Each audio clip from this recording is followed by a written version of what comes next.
So hello everyone, welcome back to set time bound goal. This is our Sandeep भैया। और मैं अपने बहुत सारे वीडियोस में आपको बताता हूँ कि जेई मेन के मार्क्स से इंडियन आर्मी, इंडियन नेवी, एनएफएससी और रेलवे ज्वाइन करने का भी ऑप्शन खुल जाता है। अगर आप जेई मेंस क्वालिफाई हो सिर्फ, तो भी इन सारे में अप्लाई कर सकते हो और यहाँ से भी अपनी इंजीनियरिंग कर सकते हो। तो ये डिटेल वीडियो मैं उन लोगों के लिए बना रहा हूँ जो या तो डिफेंस से प्यार करते हैं या फिर वो रेलवे में जाना चाहते हैं। यहाँ पे मैं चार ऐसे स्पेसिफिक कॉलेज के बारे में बताऊंगा जिसे देख के आपका दिल खुश हो जाएगा, क्योंकि फीस है नाम मात्र की और प्लेसमेंट ओवरऑल ठीक है। और भी बहुत सारी चीज़ें हैं, क्योंकि ये वो कॉलेज है लो परसेंटाइल पे, जो लो परसेंटाइल पर भी मिलता है, जो आपकी रैंक अगर अच्छी ना हो तो भी मिल सकता है। तो इसके बारे में मैं यहाँ पर डिटेल डिस्कस करने वाला हूँ। हालांकि वैसे तो मैं काउंसलिंग से रिलेटेड बहुत सारी वीडियोस लेके आता रहता हूँ। मैंने लास्ट वीडियो में पूरी लिस्ट दिखाई थी कि ये नॉर्मल काउंसलिंग है जिसमें आपको पार्टिसिपेट करना पड़ सकता है। अब एग्जैक्टली आपको पार्टिसिपेट किस में करना पड़ेगा, ये डिपेंड करेगा आपके रैंक पर। और मैंने आपसे यह भी बोला था कि इस चैनल पे मैं काउंसलिंग से रिलेटेड, कॉलेज एडमिशन से रिलेटेड, कॉलेज रिव्यू से रिलेटेड हर एक वीडियो हॉनेस्टी के साथ डाला करूँगा। अगर आपको मेरी वीडियोज पसंद आए तो आप उसको सब्सक्राइब कर दीजिए। वैसे भी हम 40K के करीब हैं। अगर आपका साथ रहा तो डेफिनेटली वन डे हम लोग के पास भी सिल्वर प्ले बटन होगा। हो सकता है, बट कोई बात नहीं, उसको हम रखते हैं साइड में। और आज यहाँ पर हम देखते हैं कि आप लोगों का एडमिशन रेलवे के कॉलेज में या फिर सेफ्टी इंजीनियरिंग के कॉलेज में या इंडियन नेवी या इंडियन आर्मी में कैसे होगा, उसका प्रोसेस क्या है। इसमें से दो कॉलेज ऐसे हैं, एक तो fire and safety engineering एनएफएससी Nagpur, और एक है इंडियन रेलवे। इन दोनों कॉलेजेस में मेरे भेजे हुए काफ़ी बच्चे अभी पढ़ रहे हैं और यहाँ पे जाना बहुत ही आसान है। लेकिन इंडियन आर्मी और इंडियन नेवी में ज्वाइन करना थोड़ा सा टफ पड़ता है, क्योंकि इसका एसएसबी होता है। एसएसबी मतलब जैसे आप एनडीए देने के बाद एसएसबी के लिए जाते हो, वैसे ही यहाँ पे भी आप जेई मेन के मार्क्स से आपको बुला तो लिया जाता है, लेकिन आपको एसएसबी देना पड़ता है। तो ये पक्का टफ पड़ने वाला है। लेकिन इन दोनों में ऐसा कुछ नहीं होता है, तो इन दोनों में आंख बंद करके आपका एडमिशन हो जाएगा। जो जो मैं एलिजिबिलिटी क्राइटेरिया बताऊंगा इस वीडियो में, अगर आप उस एलिजिबिलिटी क्राइटेरिया पर खरे उतरते हो तो ये हो सकता है आपका 12th का परसेंटेज, आपका जेईई मेन का मार्क्स, और एनएफएससी में तो थोड़ा सा मेडिकल भी होता है। तो उसके बारे में हम चलिए डिटेल में इस वीडियो को डिस्कस करते हैं। वीडियो अगर चैनल पे नए हो तो चैनल को सब्सक्राइब कर दो, क्योंकि यह चैनल आपके लिए आपके पूरे काउंसलिंग प्रोसेस में बहुत ही काम आने वाला है। तो आपसे यही निवेदन है कि इस चैनल को छोड़ के कहीं नहीं जाइएगा। WhatsApp group, Telegram group, Insta, जैसे भी आपकी मर्जी हो वैसे आप हमसे जुड़े रहिए। तो चलिए स्टार्ट करते हैं। सबसे पहले अपन लोग इस कॉलेज के बारे में आते हैं, दैट इज एनएफएससी नागपुर। एनएफएससी जो है फायर एंड सेफ्टी इंजीनियरिंग का, यह एक अनोखा कॉलेज है। मैं अनोखा इसलिए बोल रहा हूँ कि क्योंकि पूरे एशिया में यह एक एकलौता गवर्नमेंट कॉलेज है। पहले के टाइम में इंडिया में कोई भी फायर एंड सेफ्टी इंजीनियरिंग का कॉलेज नहीं था गवर्नमेंट, जो भी थे प्राइवेट थे और जनरली वो लोग डिप्लोमा कराते थे। तो फिर इंडियन गवर्नमेंट ने इसको इस्टेब्लिश किया और एकलौता कॉलेज है, इसलिए इसका प्लेसमेंट रेशियो बहुत अच्छा है। पिछले कुछ सालों में 90% प्लेसमेंट रेशियो ये लोग शो करते थे। अभी तो मुझे लग रहा है कि प्लेसमेंट जो है घटा है, मतलब प्लेसमेंट रेशियो घटा है कि 100 बच्चे अगर पढ़ रहे हैं तो उसमें से कितने प्लेस्ड हो रहे हैं, घटा है। लेकिन मीडियन पैकेज बढ़ा है। अगर मैं इस कॉलेज के पैकेज की बात करूं तो मान के चलिए 8 से 10 लाख कहीं नहीं गया है। वैसे मैंने इस कॉलेज का हॉनेस्ट रिव्यू, वहीं के बच्चे का इंटरव्यू लिया था, क्योंकि उस बच्चे को मैं नहीं भिजवाया था। फिर उसने बाद में 1 साल पढ़ने के बाद में मैं उससे बोला कि भाई आके रिव्यू दो, कैसा है तुम्हारा कॉलेज, क्या लगता है तुम्हें। क्योंकि वो एकेटीयू में उसको कंप्यूटर साइंस मिल रही थी और एकेटीयू का काउंसलर उसका मैं था। पर बाद में मैं उसको एनएफएससी सजेस्ट किया, क्योंकि उसने मुझे बताया कि भैया मैं आर्मी में जाना चाहता था। तो मैं उसको एनएफएससी सजेस्ट किया और वो एनएफएससी में जाके पढ़ रहा है। और उसने इसका हॉनेस्ट रिव्यू दिया कि उसको वहाँ पर कैसा लगता है। जितने भी प्लस पॉइंट और निगेटिव पॉइंट्स थे सबको मैंने खोल खोल के पूछा था।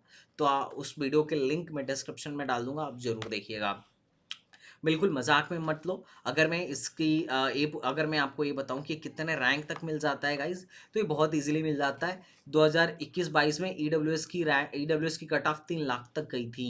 तो लाख, डेढ़ लाख, 2 लाख रैंक है और तुम जनरल भी हो तो डेढ़ 2 लाख तक तुम भर सकते हो। लाख रैंक से ज़्यादा मतलब इनकी मतलब आराम से अगर लाख रैंक से भी ज़्यादा है, डेढ़ 2 लाख के अंदर हो तो तुम भर सकते हो। ईडब्ल्यूएस हो तो 3 लाख के अंदर भर सकते हो। ओबीसी हो तो भी 2 लाख तक भर सकते हो। एससी एसटी हो तो 4 लाख भी आपकी रैंक आ रही है ना, तो भी आराम से भरो, आराम से मुझे लगता है एडमिशन हो जाएगा, ठीक है। लेकिन इसकी ड्रॉबैक एक है कि पहले ये लोग क्या करते हैं, पहले ये लोग फॉर्म भरवाते हैं काउंसलिंग के टाइम पे। काउंसलिंग फॉर्म होता है जिसमें आपको जेईई मेन का रिजल्ट डालना होता है। अब जब आप जेईई मेन का रिजल्ट डालोगे तो आपको ये लोग शॉर्टलिस्ट करेंगे कि आपको बुलाना है मेडिकल के लिए या नहीं बुलाना है। तो ये लोग सीट से दुगना या तिगुना बच्चों को मेडिकल के लिए बुलाते हैं। उसमें से कुछ बच्चे जाते हैं और कुछ बच्चे नहीं जाते हैं, क्योंकि बहुत सारों का कहीं न कहीं एडमिशन हो जाता है। अब जो जाते हैं उसमें से ये लोग मेडिकल कराते हैं और जो मेडिकल में फिट बैठता है उसको ये लोग ले लेते हैं। तो इनका मेडिकल बहुत ज़्यादा नहीं होता है, हाइट चेक करते हैं, चेस्ट चेक करते हैं, बेसिक आई चेक करते हैं। जैसे मैंने अपने खुद के भाई को यहाँ भेजा था, नागपुर गया बेचारा, है ना, टिकट-विकट हमने बुक किया और एक पर्सन थे उनको भी साथ में भेजा, वो रिस्पेक्टेड हैं सर, वो भी साथ में गए। लेकिन फाइनली क्या हुआ? फाइनली ये हुआ कि मेरे भाई का कलर ब्लाइंडनेस था, तो उन्होंने उसे नहीं लिया बिकॉज़ कलर ब्लाइंडनेस की वजह से। तो क्या कह सकते हैं कि अब आप चाहो तो आप भी जाओ, ठीक है? बस देख लेना आई-वाई में प्रॉब्लम ना हो, ठीक है? और थोड़ा-सा हाइट ये लोग माँगते हैं, उसके बारे में मैंने डिटेल वीडियो बना ली है, उसको देख लेना। और चेस्ट वगैरह वैसे ज़्यादा माँगते नहीं हैं, ठीक है? आराम से हो जाएगा। जिस लड़के का मैंने वीडियो लिया था तुम बोलोगे हाँ यार, उससे बढ़िया चेस्ट तो सर आपका है, ठीक है? बट कोई बात नहीं। तो ये रही इनकी कट ऑफ, एनएफएससी में एडमिशन होना बहुत ईज़ी है। तो ये रहा एडमिशन प्रोसेस। एडमिशन प्रोसेस बहुत सिंपल है। आप 12th पास होने चाहिए, उसके बाद जेईई में बैठे होने चाहिए और रैंक ऑलमोस्ट मैंने जो बताया उसी के आसपास आपका कट ऑफ रहने वाला है और उसके बाद से आपको मेडिकल के लिए बुलाया जाएगा। मेडिकल टफ नहीं है, बहुत बेसिक है, बहुत बेसिक, ठीक है। अब बात करते हैं ट्यूशन फीस के बारे में। तो इसकी ट्यूशन फीस मात्र 15,000 है। टोटल जो फीस लगता है टोटल, वो 35,000 के आसपास, 35,000 के आसपास लगता है 1 साल का। तो ये बहुत कम है। हाँ, मेस चार्ज अलग से देना पड़ता है, ऑफ कोर्स मेस चार्ज अलग से देना पड़ता है, तो मेस चार्ज का आप अपना देख लीजिएगा, ठीक है। अप्लाई करने का प्रोसेस ये है कि आपको काउंसलिंग के थ्रू जाना पड़ेगा, एनएफएससी की वेबसाइट पे जाना पड़ेगा, एनएफएससी की वेबसाइट में डाल दूँगा, वहाँ से जाके अप्लाई करना पड़ेगा। अच्छी बात ये है कि अभी फॉर्म आया नहीं है, जैसे ही फॉर्म आएगा आई विल इन्फॉर्म यू। तो अगर आप चाहते हो कि मैं आपको टाइम टू टाइम इन्फॉर्म करता रहूँ, तो यूट्यूब चैनल को पक्का सब्सक्राइब करके रखना, बेल आइकन को प्रेस करके रखना। This is a placement. Overall अगर मैं बात करूँ तो कॉलेज बहुत बढ़िया है। अब बात करते हैं अपने दूसरे नंबर के कॉलेज पे, जो कि दूसरा नंबर का कॉलेज भी is one of the good college. इसका नाम है National Rail and Transport Institution, NRTI. ये इंडियन रेलवे द्वारा संचालित किया जाता है। किसके द्वारा? रेल मंत्रालय द्वारा संचालित किया जाता है। ये जो कॉलेज है या रेल मंत्रालय का कॉलेज है, इसकी फैसिलिटी ऑलमोस्ट ठीक ठाक है, आईआईटी जैसी फैसिलिटी है, ठीक है। यह 2018 में इस्टेब्लिश किया गया था बड़ौदरा, गुजरात में। गुजरात में इसको क्या किया गया, इस्टेब्लिश किया गया और रेलवे ने अपने फ़ायदे के लिए इस्टेब्लिश किया। अपने अकॉर्डिंग ये लोग ब्रांच चलाते हैं। जैसे एनएफएससी में क्या है, बैचलर ऑफ इंजीनियरिंग है, वो भी इंजीनियरिंग की डिग्री है, लेकिन फायर एंड सेफ्टी में देता है, फायर एंड सेफ्टी इंजीनियरिंग में देता है। उसी तरीके से एनआरटीआई में कौन कौन सी डिग्री मिलती है उसके बारे में मैं आपको बता देता हूँ, ठीक है। यहाँ पे जो ब्रांचेज हैं, 3 ब्रांच आपको देखने को मिलेगा। पहला B Tech in rail infrastructure engineering, B Tech in rail infrastructure engineering, और दूसरा B Tech in rail system and communication engineering. ये थोड़ा सा इलेक्ट्रिकल मतलब ईसीई से मिलता जुलता है, ईसीई से मिलता जुलता है। मतलब आप एमटेक करना चाहो तो यहाँ से बीटेक करने के बाद भी एमटेक कर सकते हो इलेक्ट्रॉनिक्स वगैरह में, कम्युनिकेशन वगैरह के फील्ड में, तो चिंता मत करना। और तीसरा है मैकेनिकल एंड रेल इंजीनियरिंग, तीसरा वाला मैकेनिकल एंड रेल इंजीनियरिंग। ये 3 ब्रांचेज हैं, जिसमें से सबसे बड़ी रिक्रूटर यहाँ की रेलवे है। रेलवे, मेट्रो, इन सब में इजीली यहाँ पे रिक्रूटमेंट हो जाता है। अगर मैं बात करूँ कि इसका एलिजिबिलिटी क्राइटेरिया क्या है, तो भैया आप 12th पास आउट होने चाहिए या फिर रिपेयरिंग में होने चाहिए, जिसमें से फिजिक्स, केमिस्ट्री और मैथ्स आपका ये डोमेन सब्जेक्ट होना चाहिए। आपकी एज 25 साल से ज़्यादा नहीं होनी चाहिए, लाइक दैट। और इसमें एडमिशन का प्रोसेस सिर्फ और सिर्फ जेईई मेन का स्कोर है, ये 2023 का ही स्कोर है। अच्छा, फॉर्म अभी इसका भी नहीं आया हुआ है, जैसे इसका फॉर्म आएगा, क्योंकि एडमिशन के लिए क्या करना पड़ेगा, जैसे जेईई मेन का रिजल्ट आएगा आपको रिजल्ट ले जाके इनके वेबसाइट पे काउंसलिंग करानी होगी। तो फॉर्म आता है उनका, तो जैसे ही फॉर्म आएगा आई विल टेल यू। मैं डेफिनेटली इसी चैनल पे वीडियो बना के डालूंगा और इसी टेलीग्राम चैनल पर जो भी हमारा टेलीग्राम चैनल है उसमें नोटिफिकेशन भी आ जाएगी। फीस इसकी ज़्यादा है, 1,45,750 रुपये पर सेमेस्टर है। लेकिन अगर आपके पेरेंट्स की इनकम, अगर आपके पास 1 लाख से कम का इनकम सर्टिफिकेट है, अगर 1 लाख से कम का इनकम सर्टिफिकेट है तो आपकी फ़ीस जो है 0 रुपये हो जाती है, कोई भी ट्यूशन फ़ीस नहीं लगता है। और अगर आपकी इनकम जो है 5 लाख से कम है अगर इनकम, तो आपकी जो फ़ीस हो जाती है 2/3 हो जाती है। हमने इस पे एक डेडिकेटेड वीडियो बनाया हुआ है एनआरटीआई पे, तो उसकी भी लिंक मैं डिस्क्रिप्शन में दे दूंगा, आप देख लीजिएगा कि एनआरटीआई में फ़ीस कैसे कम कराया जाता है, ठीक है।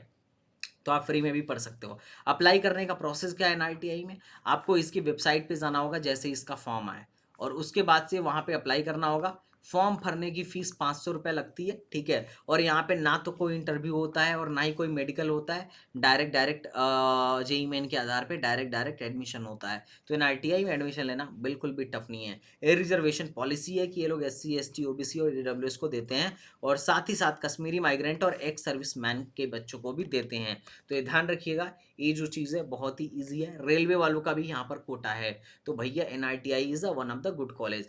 क्यों मैं कह रहा हूँ, क्योंकि इसका इंटरनेशनल कोलेब्रेशन है। यहाँ पे बच्चे और फैकल्टी एक्सचेंज होते रहते हैं। यूएसए में कोलेब्रेशन है, जापान में कोलेब्रेशन है, रशिया में कोलेब्रेशन है, यूके में कोलेब्रेशन है। इन सारी बड़े बड़े यूनिवर्सिटीज़ में इन्होंने कोलेब्रेशन कर रखा है, और रिसर्च पर्पज़ से, स्टडी पर्पज़ से ये लोग वहाँ के बच्चे यहाँ आते हैं, यहाँ के बच्चे वहाँ जाते हैं, ठीक है।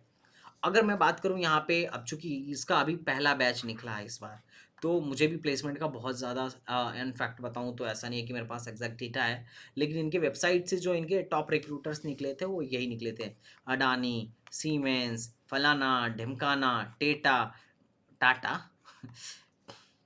महिंद्रा, टीसीएस, ये सारी कंपनीज़ हैं जो इनके यहाँ आते हैं। ठीक है, एल-एन-टी, दीज़ कंपनीज़, एल-एन-टी वगैरह, तो अब एल-एन-टी नहीं आएगा तो कौन आएगा, है ना? तो ये सारी कंपनियां हैं जो यहाँ पे एनआरटीआई में आती हैं और यहाँ के बच्चों को ले जाती हैं, ठीक है। बहुत सारे बच्चों का तो मतलब इंटर्नशिप वगैरह इधर ही लग जाता है, रेलवे वगैरह में ही लग जाता है। तो तुम चिंता मत करो, अगर तुम्हारा कम परसेंटाइल है तो तुम एनआरटीआई में जा सकते हो। अब बच्चे बोल रहे होंगे कि किसको किसको अप्लाई करना चाहिए, तो मैं तो कहूँगा जिसका भी 80% से ज़्यादा है, और अगर वो ईडब्ल्यूएस से बिलोंग करता है तो अप्लाई करेगा। तो मुझे लगता है पर्सनली कि अगर तुम्हारी 80% से ज़्यादा है तो चांस है ईडब्ल्यूएस वालों का कि आराम से हो जाए। और अगर तुम जनरल हो और 85% से ज़्यादा है तो भी चांस है कि आराम से हो जाए। लेकिन ये ध्यान रखना, ये सब पहले के डाटा हैं लास्ट ईयर के, लेकिन जब से हमने वीडियो बनाया है, हमने और भी बहुत सारे एजुकेटर्स ने और लोगों के बीच में अवेयरनेस फैली है, क्योंकि देखो ये 2018 में ही आया था, तो लोगों के बारे में, इस कॉलेज के बारे में लोगों के अंदर ज़्यादा अवेयरनेस थी नहीं, तो यहाँ पे कंपटीशन बहुत कम था। लेकिन अब इसका मैं देख रहा हूँ डाटा, मतलब कंपटीशन बढ़ता जा रहा है, बढ़ता जा रहा है। अभी ये लोग कट ऑफ निकालेंगे तो तुम देखना इस बार कंपटीशन और तगड़ा हो गया होगा। तो ये बात तुम्हें ध्यान में रखनी है। अब इसके लिए तुम मुझे रिस्पॉन्सिबल मत बनाना ये सर आपके वजह से हमारा एडमिशन नहीं हो पाया, क्योंकि आपने इस पर वीडियो बनाई और ये क्या हो गया, कंपटीशन आपने बढ़ा दिया। I am not responsible for this, ठीक है। तो ये दो कॉलेज थे। अब आते हैं अपने बाकी के दो कॉलेजेस पर। तो देखो, टेक्निकल एंट्री स्कीम के तहत क्या होता है, इंडियन आर्मी और इंडियन नेवी में भी एडमिशन होता है। अब इस स्कीम में क्या होता है कि सबसे पहले तुमको हायर किया जाएगा। हायर करने के बाद से एक जॉब भी है और ये पढ़ाई भी है। तुम्हें पहले हायर किया जाएगा, फिर तुम्हें क्या किया जाएगा कि ले जाके पढ़वाया जाएगा। अब जैसे ये सब है, सब क्या कहते हैं कि इंडियन नेवी वाले हैं, तो ये लोग इलेक्ट्रॉनिक्स वगैरह में बीटेक करवाते हैं, और इनकी जो डिग्री आती है जवाहरलाल नेहरू यूनिवर्सिटी से आती है। तो पहले तुम 4 साल मन लगा के बीटेक करोगे, और उसके बाद से तुम्हें पोस्ट दे दी जाएगी, इंजीनियर की भी और ऑफिसर की भी। और इसमें इंडियन नेवी वगैरह में सैलरी अच्छी खासी होती है, 90,000 के आसपास होती है, और इंडियन आर्मी में 75,000 के आसपास होती है। ऑफिसर रैंक की पोस्ट है, अगर तुम एनडीए से नहीं जा पाए तो कोई बात नहीं, अब उसी पोस्ट पे तुम टीईएस से जाओगे। बात समझ में आ रहा है? अब अगर मैं बात करूं टेक्निकल एंट्री स्कीम आर्मी में, तो तुम क्या होना चाहिए कि तुम्हें पहले 12th पास आउट होना होगा, और 12th पास आउट होने के बाद से तुम्हें जेई मेन में बैठना होगा। अब जेई मेन में बैठने के बाद से जेई मेन के स्कोर कार्ड से आर्मी में अप्लाई करना होगा कि भैया हम क्वालिफाई कर गए हैं। फिर टीसीएस के लिए अगर मान लो जेईई मेन के स्कोर कार्ड पे तुम शॉर्ट लिस्ट होते हो, ये लोग तुम्हें शॉर्ट लिस्ट करते हैं, तो शॉर्ट लिस्ट के बाद ही तुम्हें बुलाएंगे। इवन टिकट का पैसा भी देती है, ठीक है, फर्स्ट टाइम अगर तुम जाओगे तो टिकट का पैसा भी देती है। तो ये लोग तुम्हें बुलाएंगे और वहाँ पे जाके तुम्हारा एसएसबी होगा जैसे एनडीए वालों का होता है, ठीक है। टीएस एंट्री स्कीम में तुम्हें एनडीए क्लियर करने की जरूरत नहीं होती है, ठीक है, जो यूपीएससी कंडक्ट कराता है, तुम्हें डायरेक्टली एसएसबी देने का मौका दिया जाता है, तो ये बहुत ही अच्छी अपॉर्चुनिटी है। अच्छा, और जो टीएस है टेक्निकल एंट्री स्कीम, साल में 2 बार निकलता है, साल में 2 बार निकलता है, तो ये और भी अच्छी बात है कि ठीक है चलो अपन लोग ऐसे भी कर लेंगे। बात समझ में आ रहा है? टीएस जो है टेक्निकल एंट्री स्कीम साल में 2 बार निकलता है और हर साल 90 सीट ही होते हैं, तो ये ध्यान रखना है, इसीलिए मैंने बोला यहाँ पे टफ है। अब बहुत सारे बच्चों को बुलाया जाएगा, जिसमें से क्या होगा कि एसएसबी पहले इनका होगा जो एनडीए के बाद होता है, और उसके बाद से तुम क्या करोगे, you can join the army and do engineering. पहले आपको इंजीनियरिंग करना होगा और जैसे ही आप इंजीनियरिंग करके निकलोगे आपको जॉब थमा दी जाएगी। Are you getting my point? तो it's a very simple process, लेकिन इसका एसएसबी बहुत टफ होगा। तो सिर्फ इसी के भरोसे नहीं बैठे रहना, पहले तुम कहीं ना कहीं एडमिशन ले लेना और बाद में आर्मी में भी ट्राई करना, ठीक है। उसके अलावा साथ ही साथ तुम नेवी में भी अप्लाई करोगे, मैं बता रहा हूँ कैसे। अच्छा, इसमें अप्लाई कैसे करना है, तो इंडियन आर्मी की जो वेबसाइट है वहाँ पे जाके तुम्हें अप्लाई करने का मौका दिया जाएगा, ठीक है। अब कब इसका फॉर्म आएगा, तो अभी आया नहीं है, जैसे ही आएगा मैं इसी चैनल पे इन्फॉर्म करूंगा, इसीलिए बार बार बोलता हूँ कि चैनल को सब्सक्राइब करके रखे रहना। ये सारे एलिजिबिलिटी क्राइटेरिया हैं कि इंडिया का होना चाहिए, फलाना होना चाहिए, एज बड़ी बहुत ही इंपॉर्टेंट है, एज जो है बहुत ही इंपॉर्टेंट है, इंपॉर्टेंट है, ठीक है, इंपॉर्टेंट है। देखो, तुम्हारी एज जो है 16.5 से 19.5 के बीच में ही होना चाहिए। अगर तुम उससे ज़्यादा तुम्हारी एज है तो you are not applicable for technical entry scheme, technical entry scheme. तो ये ध्यान रखना, ये बहुत ही इंपॉर्टेंट पॉइंट था एलिजिबिलिटी क्राइटेरिया में। ओके, एजुकेशन क्वालिफिकेशन की बात करें तो कम से कम तुम्हारे बोर्ड्स में 60% होने चाहिए और तुम जेई मेन में भी पास हुए होने चाहिए, जेई मेन में भी पास हुए होने चाहिए, ठीक है। और तुम जितनी बार अटेम्प्ट करना चाहो कर सकते हो, क्योंकि साल में ये 2 बार निकलता है। Are you getting my point or not? Are you getting ना? अच्छा, जो इंडियन आर्मी का जो शॉर्ट लिस्ट किया जाता है वो 12th पर और प्लस जेई मेन दोनों को मिला के ही शॉर्ट लिस्ट किया जाता है। ऐसा नहीं कि किसी एक को लेके शॉर्ट लिस्ट करेंगे, ये 12th और जेई मेंस दोनों के बेसिस पे दोनों का मिला के रैंक बनाएंगे और फिर शॉर्ट लिस्ट करेंगे और तब एसएसबी के लिए बुलाएंगे। Are you getting my point? ठीक है, तो ये था तुम्हारा, और इसमें सैलरी अच्छी खासी मिलती है, तो तुम टेंशन मत लो। अगर इंडियन आर्मी में हो गया तो बहुत अच्छी बात है, लेकिन देखना इंडियन आर्मी में जाने के लिए सबसे पहले तुम्हें शॉर्ट लिस्ट होना पड़ेगा। शॉर्ट लिस्ट होने के बाद से तुम्हें एसएसबी के लिए जाना पड़ेगा, वहाँ पे फिजिकल भी होगा और मेडिकल भी होगा, ठीक है। अब बात करते हैं कि इंडियन नेवी भी क्या जेईई मेन से ज्वाइन किया जा सकता है, तो आंसर है यस, ज्वाइन किया जा सकता है। अब कैसे ज्वाइन कर सकते हैं मैं बताता हूँ। देखो, पहली चीज़, तुम 12th पास आउट होने चाहिए और 70% से कम तुम्हारा परसेंटेज नहीं होना चाहिए, 70% मिनिमम होना चाहिए और तुम पीसीएम से होने चाहिए, ठीक है। और उसके बाद से 2023 में इस बार अगर तुम बैठे हो तो अप्लाई कर सकते हो, पिछले साल वाला भी अप्लाई कर सकता है, नो प्रॉब्लम, ठीक है। और एज क्राइटेरिया ज़रूरी है कि 16.5 से 19.5 के बीच ही तुम्हारा एज होना चाहिए। अगर इससे ज़्यादा एज है तो you are not, you will not considerable year. और मुझे लगता है कि अगर 1 लाख से 1.5 लाख भी तुम्हारी रैंक है, लेस देन 1.5 लाख है, तो यहाँ पे तुम अप्लाई कर सकते हो। और वैसे भी अप्लाई करने का कोई फीस थोड़ी ना लगता है, इंडियन नेवी और इंडियन आर्मी का फॉर्म 0 रुपये का है, तो आराम से तुम अप्लाई कर लेना यार, क्या जा रहा है, ठीक है। अगर शॉर्ट लिस्ट हो गए तो ठीक है, और नहीं शॉर्ट लिस्ट हुए तो कोई बात नहीं। अब जब तुम शॉर्ट लिस्ट हो गए ना, तो मेल के थ्रू भी तुम्हें बताया जाएगा और एसएमएस के थ्रू भी बताया जाएगा, ठीक है। और साल में इसके मतलब हर साल 35 वैकेंसी ही होती है, ध्यान रखना, मात्र और मात्र 35 वैकेंसी होती है, तो यहाँ पे जाना और भी टफ होने वाला है, इट्स नॉट इजी। अच्छा, अगर तुमसे ये बोला जाए कि भैया यहाँ पे क्या होता है, तो सबसे पहले जैसे ही तुम ज्वाइन करते हो तुम्हें बीटेक कराया जाता है। अब बीटेक किस ब्रांच में कराया जाता है, तो हो सकता है इलेक्ट्रॉनिक्स में कराया जाए, या इंडियन नेवी को जिस टाइप के इंजीनियर की रिक्वायरमेंट होगी उस ब्रांच में कराएगी। और तुम्हारी जो डिग्री देगी वो जेएनयू देगी। अब जेएनयू अपने आप में बड़ा नाम है, ठीक है। तो तुम एक तरीके से तुम इंजीनियर भी बन जाओगे और नेवी के ऑफिसर भी बन जाओगे, और तुम्हारी पोस्टिंग भी ऑफिसर रैंक पे ही होगी। तो बिना एनडीए दिए तुम नेवी ज्वाइन कर सकते हो और बहुत ही आसानी से, मतलब बहुत ही आसानी से तुम एक नेवी ऑफिसर बन सकते हो, कैप्टन वगैरह बन सकते हो। तो ठीक है, ये भी एक शॉर्टकट है। बट अगर तुम्हें जेईई मेन तुमने क्वालिफाई किया है तब। तो आई होप तुम लोग को ये वीडियो अच्छा लगा होगा। मैंने वैसे इस पे ऑलरेडी एक वीडियो बना रखा है डेडिकेटेड, तो तुम बोलना तो मैं तुम्हें इसकी लिंक डाल दूंगा। और अगर वीडियो अच्छी लगी हो तो please like, subscribe and share. और फिर भी अगर कोई दिमाग में डाउट रह गया हो तो तुम बिल्कुल मुझसे पूछना। तो चलो मिलते हैं नेक्स्ट वीडियो में, तब तक के लिए बाय बाय, टाटा एंड जय हिंद।